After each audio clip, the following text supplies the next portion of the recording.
বিশ্বনবী সাল্লাল্লাহু আলাইহি ওয়াসাল্লাম ওনার মুবারক হাত দিয়ে এক হাতে জামা ধরে আরেক হাতে পানির জগটা ধরে সাহাবীদের দিকে উদ্দেশ্য করে বললেন, মাইয়াশতারি হাদাইন, এই দুইটা জিনিস কেনার মতো কে কে আছে দেখি। কয়েকজন হাত তুললো। বিশ্বনবী বললেন, কত দিয়ে কিনবা? এক সাহাবী বলে, ইন্নী আশতারিহিমা বিদিরহাম, ও নবী, যদিও এগুলো আমার দরকার নাই, কিন্তু আপনি যেহেতু নিলামে ডাক তুলেছেন, ইয়া রাসূলুল্লাহ, ইয়া হাবিবাল্লাহ, আপনার সম্মানে আমি 1 দিরহাম দিয়ে দুইটা জিনিস কিনে নেব। 1 দিরহাম, একটা জামা, একটা পানি খাওয়ার জগ, দাম কত? 1 দিরহাম। বিশ্বনবী বললেন, না না, 1 দিরহাম তো অনেক কম হয়ে যায়, মাইয়াজিদু আলা যালিক, এর চেয়ে বেশি দামে কে কিনবা? আরেক সাহাবী হাত তুলে বলতে লাগলেন, ইয়া রাসূলুল্লাহ, ইয়া হাবিবাল্লাহ, ওয়া ইন্নী আশতারিহিমা বিদিরহামাইন, আমি এই জামাটার পানি খাওয়ার জগটা 1 দিরহাম নয় 2 দিরহামের বিনিময়ে কিনতে চাই। বিষ্ণু ইসা ইসলাম ওই সাহাবাকে দিয়ে দিলেন।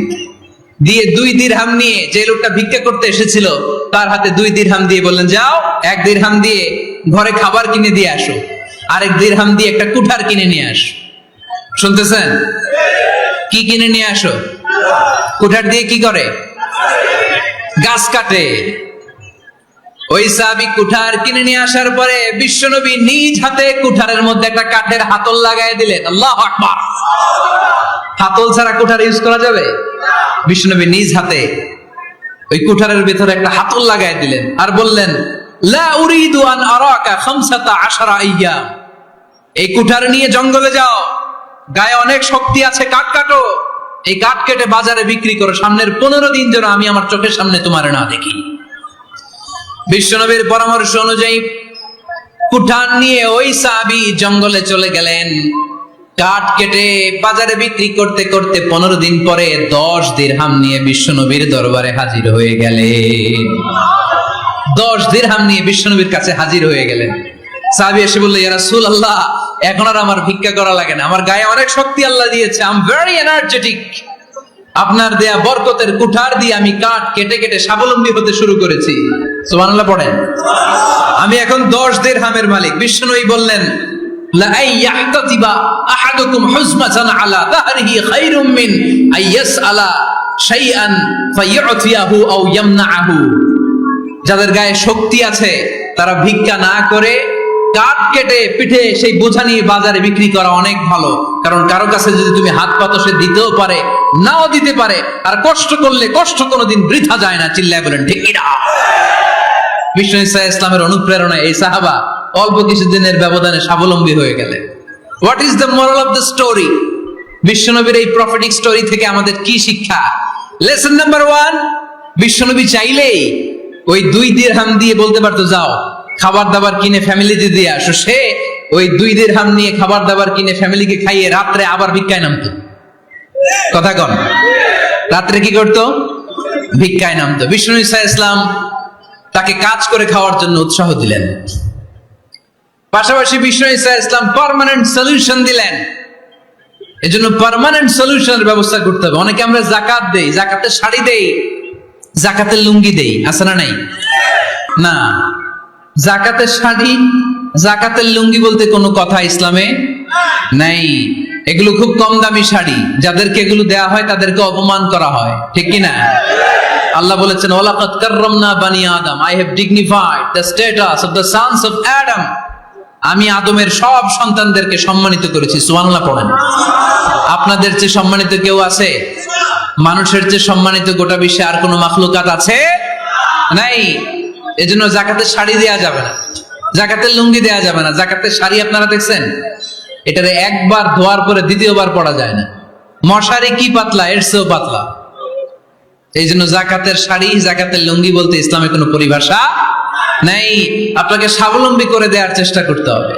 যারা বিজনেস ম্যাগনেট আছেন, তারা একসাথে হয়ে একটা স্ট্রং যাকাত ম্যানেজমেন্ট প্ল্যাটফর্ম করতে পারে, যেখান থেকে আপনারা বিভিন্ন থানায়, বিভিন্ন গ্রামে বাছাই করে করে কিছু ভাইদেরকে যাকাত দিতে পারেন স্বাবলম্বী করার উদ্দেশ্যে। যেই ফ্যামিলিকে আছে, কি নাম এটার? পল্লী উন্নয়ন ক্লাব। মাশাআল্লাহ, জাকাত ফান্ড দিয়ে বিদেশে লোক পাঠায়, এর চেয়ে সুন্দর পদ্ধতিতে জাকাত বিতরণ আর হতে পারে?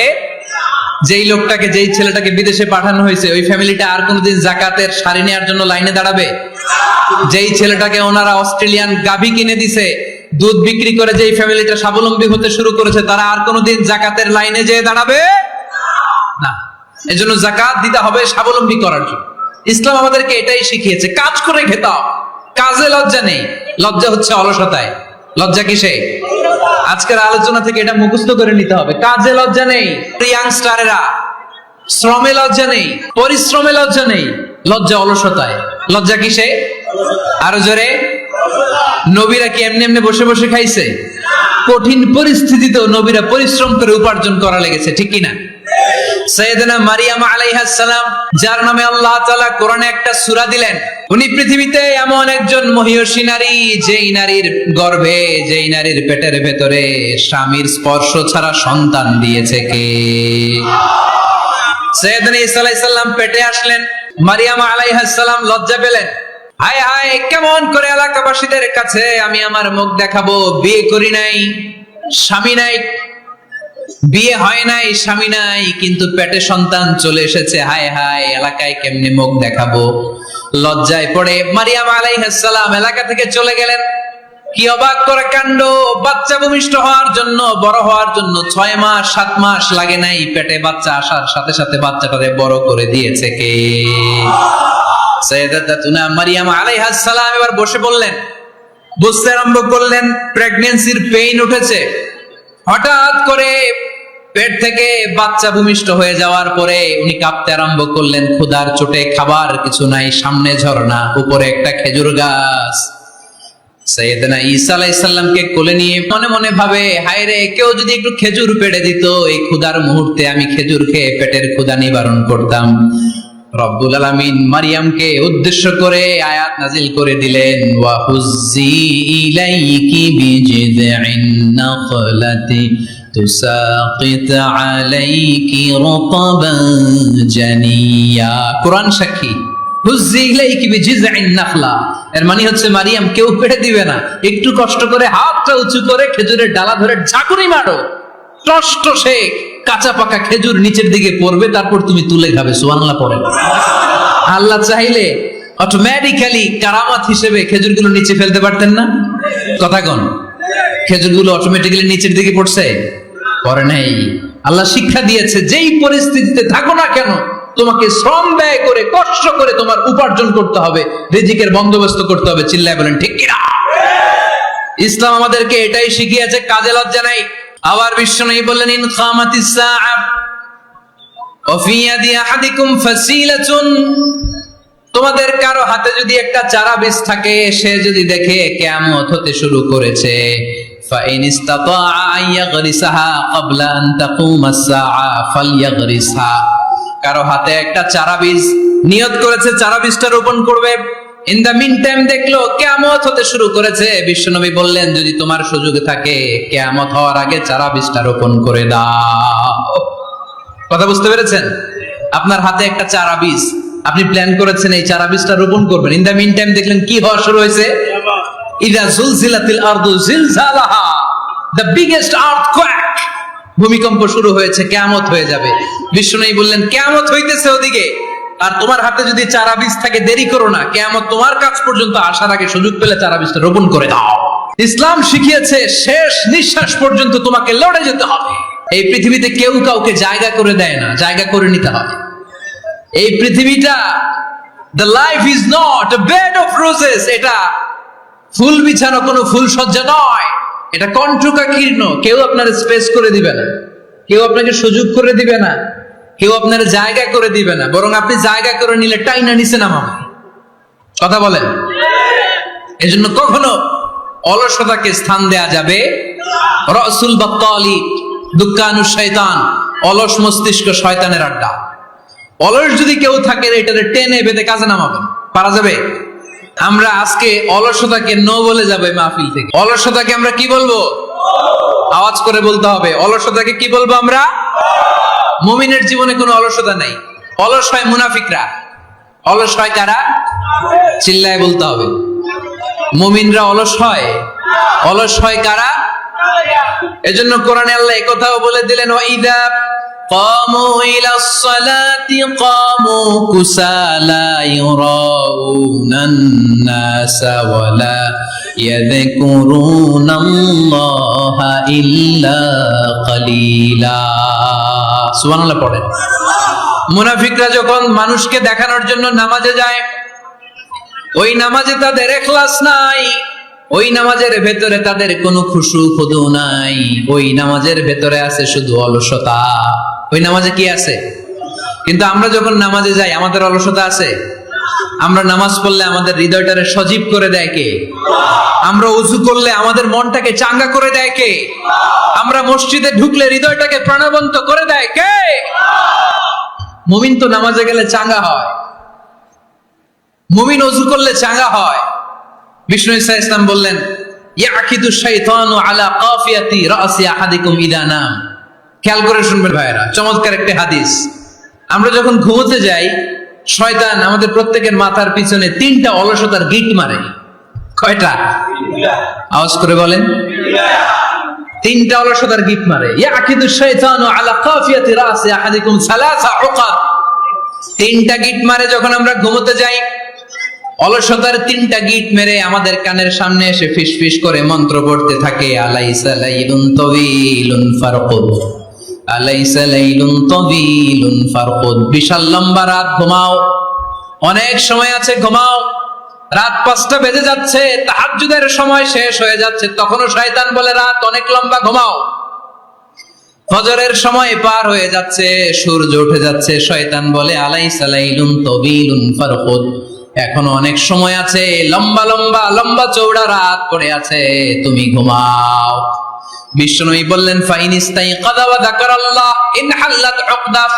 আমার উম্মতের কেউ যখন ঘুম থেকে জেগে ঘুম থেকে ওঠার দোয়া পড়া শুরু করে দেয়, অলসতার প্রথম গিটটা সাথে সাথে খুলে দেয় কে? আপনি ঘুম থেকে উঠেই যখন ঘুম থেকে ওঠার দোয়া পড়বেন, আপনার অলসতার প্রথম গিট খুলে দেয় কে? ঘুম থেকে ওঠার দোয়াটা কি? আলহামদুলিল্লাহিল্লাযী আহইয়ানা বা'দা মা আমাতানা ওয়া ইলাইহিন নুশুর। প্রশংসা সে আল্লাহ, যে আল্লাহ আমাদেরকে লম্বা একটা ঘুম শেষে, মৃত্যু শেষে আমাদেরকে ঘুম থেকে উঠালেন। এই দোয়াটা পড়ার সাথে সাথে শয়তান যে 3টা গিট মারছে, ওই 3টার একটা খুলে দেয় কে? ফাইন তাওয়াদ্দা ইনহাল্লাত উকদা। ঘুম থেকে জেগে ঘুমের দোয়া পড়ার পরে যখন কেউ ওযু করে ফেলে, অলসতার দ্বিতীয় গিটটাও খুলে দেয় কে? ওযু করার পরে ফাইন সাল্লাত ইনহাল্লাত উকদা, নামাজের মুসল্লায় দাঁড়িয়ে যখন নামাজ শুরু করে দেয়, অলসতার 3 নাম্বার গিটটাও খুলে দেয় কে? 3টা গিট যখন খুলে দেয়, বিষ্ণু ঈসা ইসলাম বললেন, ফাসবাহা নাশীতাল কলব। নাশীত, তখন মুমিন বান্দা সজীব হয়ে ওঠে, প্রাণবন্ত হয়ে ওঠে, উচ্ছ্বসিত হয়ে ওঠে। ওয়া ইল্লা খাবিসান নাফসি কাসলান। আর যদি ঘুমিয়ে থাকে, 3টা গিট তার মাথার পেছনে শয়তানের অলসতার লেগে থাকে, তাহলে তার দিনটা শুরু হয় অলসতা দিয়ে, আর সে হয় অলসতার রাজা। চিল্লা এখন ঠিক কিনা? এজন্য আমরা কি অলস হতে চাই না কর্মঠ হতে চাই? কোন নবীরা কি অলস ছিলেন? পৃথিবীতে কোন নবী অলস ছিলেন? সব নবী কর্মঠ ছিলেন। বিষ্ণু ঈসা ইসলাম বললেন, মা বাআসাল্লাহু নাবিয়্যান ইল্লা রাআল গানাম। এই পৃথিবীতে এমন কোন নবী নাই যেই নবী বকরি চড়ায় নাই। পৃথিবীতে এমন কোন নবী নাই যেই নবী কি চড়ায় নাই? ছাগল চড়ায় নাই। সাহাবারা বললেন, ইয়া রাসূলুল্লাহ আনতা কাযালিক, আপনিও ছাগল চড়াইছেন? বিষ্ণু ঈসা ইসলাম বললেন, না, আমিও ছাগল চড়িয়েছি। ওয়া ইন্নী আরআহা আলা কারারাইতি আহলি মক্কা, আমি তো মক্কাবাসীদের অল্প কিছু পয়সার বিনিময়ে তাদের ছাগলগুলোকে চড়িয়ে দিতাম। সুবহানাল্লাহ পড়বেন না? বিষ্ণু ঈসা ইসলাম ছাগল চড়াতেন। ছাগল চড়ানো সহজ কাজ না কঠিন কাজ? কেন কঠিন এটা? হ্যাঁ, টেরা খুঁটি মারে। হ্যাঁ, কি করে? বসে থাকতে হয়। তো ছাগল যারা পালে তারা জানে ছাগল পালা কত কষ্ট। ওরে ডানে টান দিলেও কই যায়? রশি ধরে বায়ে টান দিলে কই যায়? সামনে টানলে কই যায়? পিছনে টানলে কই যায়? সারা সপ্তাহ আপনি সময় পান না এটার গোসল করাবেন, ভাবলেন আজকে জুমার দিন আমিও গোসল করি, এটারও গোসল করাই। এটারে আপনি পুকুর ঘাটে নিবেন, টান দিয়েছেন, ওর বাপের কিরা, ও 1 ইঞ্চিও সামনে যাবে না, ঠিক কি না? এই টেরা প্রাণী আল্লাহর কি কি মহিমা! আল্লাহ তাআলা পৃথিবীর সবচেয়ে শ্রেষ্ঠতম মানুষদেরকে ছাগল চড়িয়ে ছেড়েছেন, ঠিক কি না? মা বাআসাল্লাহু নাবিয়্যান ইল্লা রাআল গানাম। এই পৃথিবীতে এমন কোন নবী ছিল না যে নবীরা ছাগল চড়ায় নাই। আল্লাহ বুঝাতে চাইলেন ছাগল চড়ানো অনেক কষ্টের কাজ, অনেক ধৈর্যের প্রয়োজন। এখন নবীরা তোমরা ছাগল চড়াও, কিছুদিন পর ছাগলের চেয়েও টেরা জাতি মানুষ চড়াইতে হবে। মানুষের মধ্যে টেরা আছে না নাই? ভালো বললে ভালোটা বুঝে না, ডানে যেতে গেলে বায়ে যায়, বায়ে যেতে বললে ডাইনে যায়, এরকম আছে না নাই? সম্মানিত ভাইয়েরা, সমস্ত আম্বিয়া আলাইহিমুস সালাম ওনারা কর্মঠ ছিলেন। সাইয়েদনা আদম আলাইহিস সালাম নিজ হাতে চারা গাছ রোপণ করে চাষাবাদের কাজ করেছেন, সুবহানাল্লাহ পড়েন।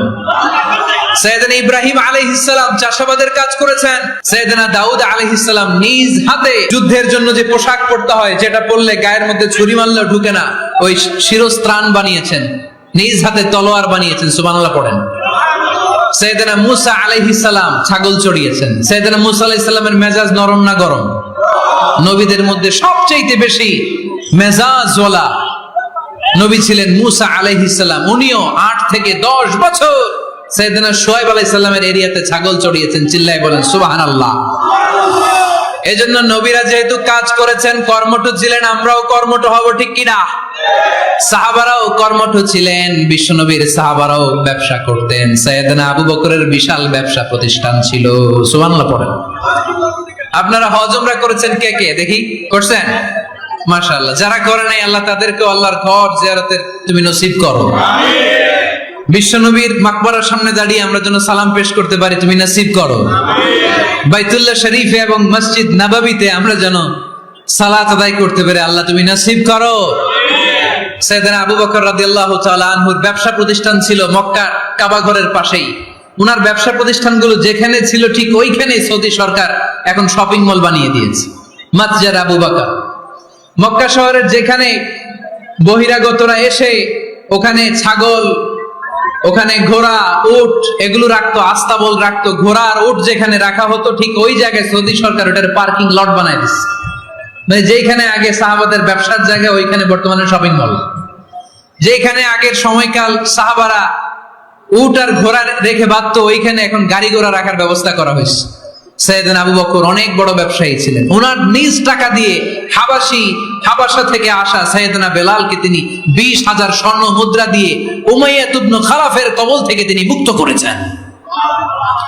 সাইয়েদনা উসমান যুন্নুরাইন বড় ব্যবসায়ী ছিলেন। নিজের টাকা দিয়ে মদিনার মুসলমানেরা পানি খেতে পারে না, বিইরে রুমা নামে একটা কুয়া ছিল, এই কুয়ার মালিক ছিল ইহুদি। মুসলমানেরা পানি খেতে গেলে এসে বকা দিত, পানি খেতে দিত না। বিশ্বনবী বললেন আমার সাহাবীদের মধ্যে এমন কি কেউ নাই নিজের অর্থায়নে বীরে রোমা কিনে মুসলমানদেরকে দিয়ে দিবে? সাইয়েদনা উসমান যুন্নুরাইন বলল ইয়া রাসূলুল্লাহ আপনার খেদমতে আমি হাজির। মুহূর্তের মধ্যে সাইয়েদনা উসমান যুন্নুরাইন নিজের অর্থায়নে বীরে রোমাটা কিনে মুসলমানদের জন্য সদকা করে দিয়েছে। তো ব্যবসা না করলে, কর্মঠ না হলে, উপার্জন না হলে সদকা করা যাবে? চিল্লায় বলেন করা যাবে? সুনানে তিরমিজির বর্ণনা, বিষ্ণু ঈসা ইসলাম মক্কা থেকে যত সাহাবারা হিজরত করে মদিনায় এসেছে, মদিনাতে কোন না কোন সাহাবার সাথে বিশ্বনবী ভ্রাতৃত্বের বন্ধনে আবদ্ধ করে দিয়েছে, সুবহানাল্লাহ পড়েন। এজন্য মক্কা থেকে যারা এসেছে এদেরকে বলে মুহাজির, এদেরকে কি বলে? আর মদিনায় যারা ছিল এদেরকে বলে আনসার, এদেরকে কি বলে?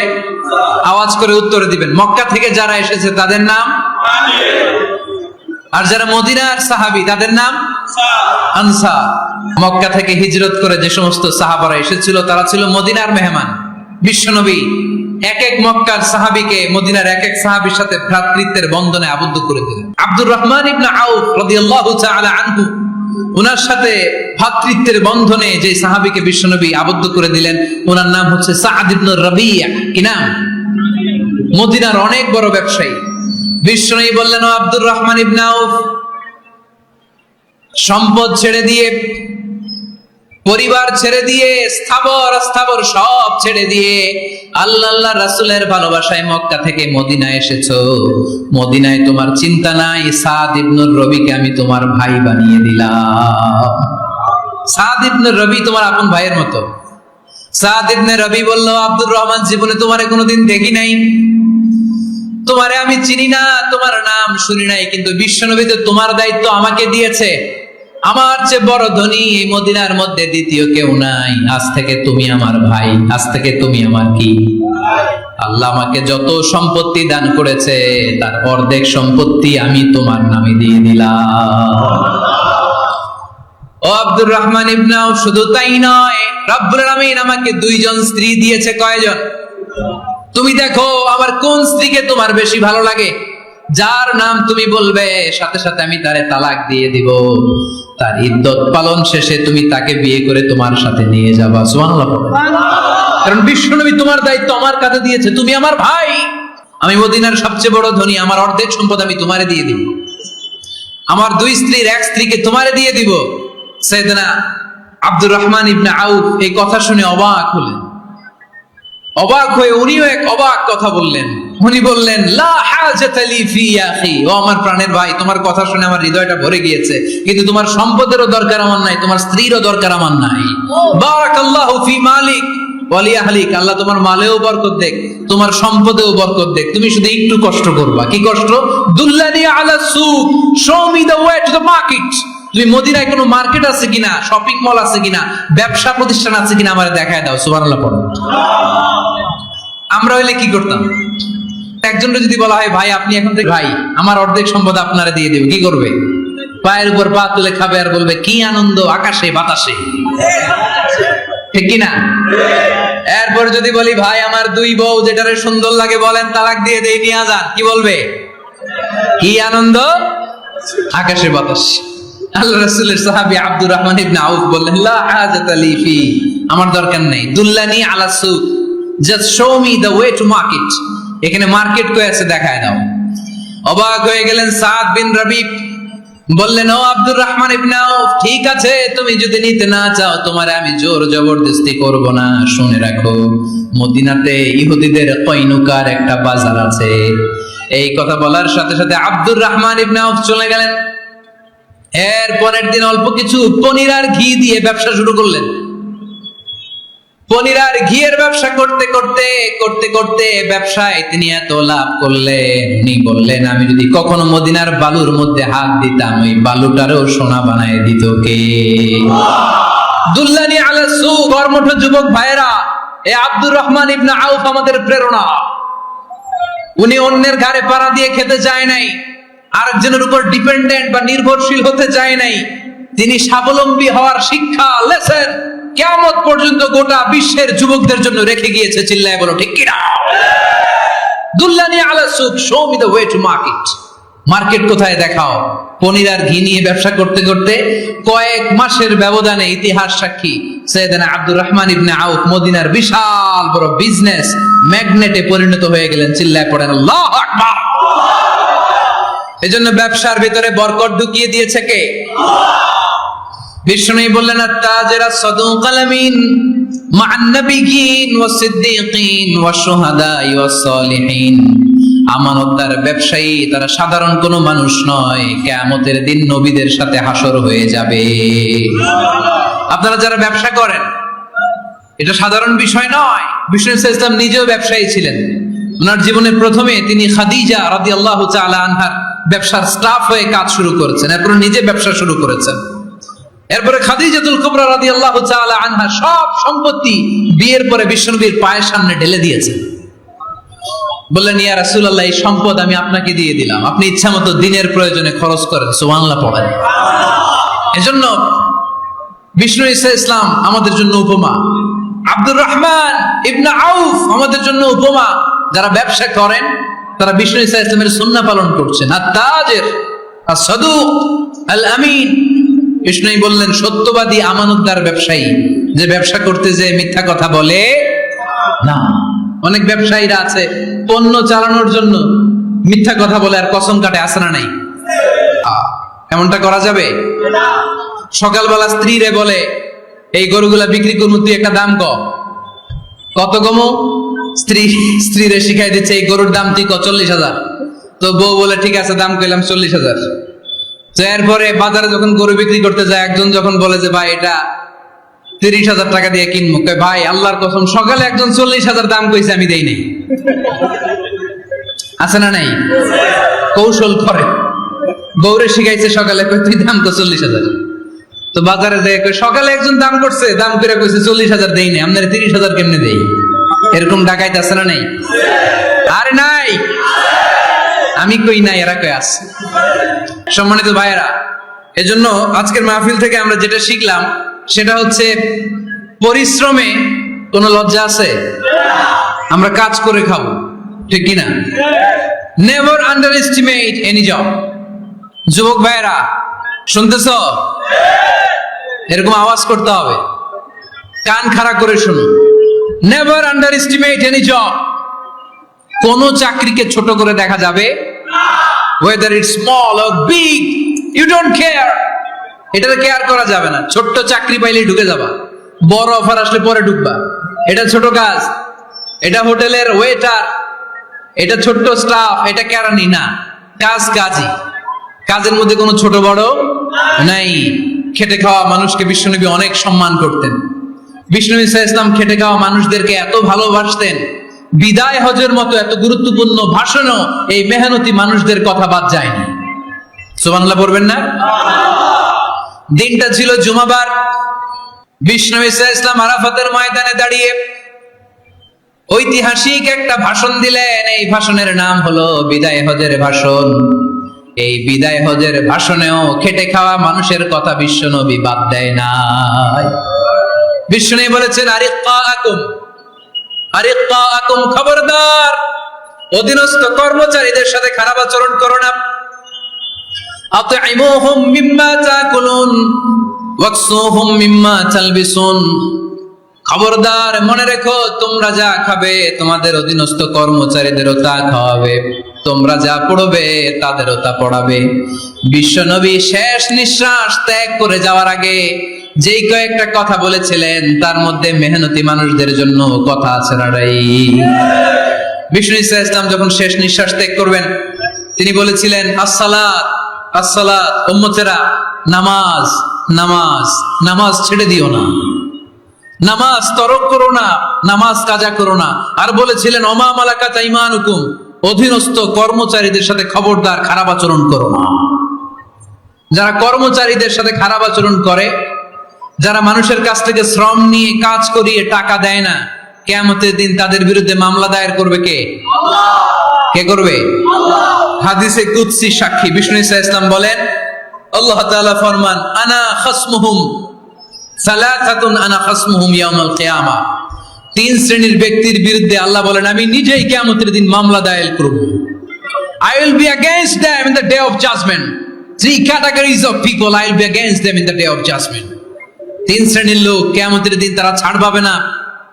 আল্লাহ বলেন আমি নিজেই তাদের বিরুদ্ধে মামলা দায়ের করব। এর মধ্যে এক শ্রেণীর লোক হচ্ছে রাজুলুন ইস্তাআজারা জিরান ফাস্তাউফা মিনহু ওয়া লাম ইয়াতি আজরা। একজন শ্রমিক ভাড়া করে তার কাছ থেকে কাজ নিয়েছে কিন্তু তার পারিশ্রমিক আদায় করে নাই। এরকম আছে না নাই? দাপট দেখায়, দাপট দেখায় ইউনিভার্সিটির ক্যান্টিন গুলোতে। ইউনিভার্সিটির ক্যান্টিনে যে খায় মাগার বিল দেয় না, এরকম ডাকাইত আছে না নাই? চায়ের দোকানে চা খায় আগে পরে দিমু, বিল দেয় না, আছে না নাই? দোকানে যে পণ্য কিনে বিল দেয় না, পরে দিমু, আছে না নাই? কিয়ামতের দিন আল্লাহ তোর এই মাস্তানি ছুটাবে, চিল্লা এখন ঠিক কিনা? আনা খাসমুহুম, আমি নিজেই তাদের বিরুদ্ধে মামলা দায়ের করব। কথাটা কার? আল্লাহ। এজন্য বিশ্বনবী বললেন খবরদার মেহনতি মানুষ, খেটে খাওয়া মানুষ, এদের দোয়া কবুল হয়ে যায়। আতুল আজিরা আজরাহু ক্বাবলা আন ইয়াজিফা আরাকুহু। খবরদার বিশ্বনবী বললেন শ্রমিকের ঘাম শুকিয়ে যাওয়ার আগে তাদের পারিশ্রমিক মিটিয়ে দাও। বিশ্বনবীর বিখ্যাত হাদিস আতুল আজিরা আজরাহু ক্বাবলা আন ইয়াজিফা আরাকুহু। শ্রমিকের ঘাম মাটিতে লাগার আগে, শুকিয়ে যাওয়ার আগে তাদের পারিশ্রমিক মিটিয়ে দাও। কেননা তারা যদি বদদোয়া করে তোমার জীবনকে জাহান্নাম বানিয়ে দিবে কে? আল্লাহ। বিষ্ণু ইসা ইসলাম সব সময় খেটে খাওয়া মানুষদেরকে আগলে রাখতেন। সব সময় শুধু যে ভাষণে মেহনতি মানুষদের সাথে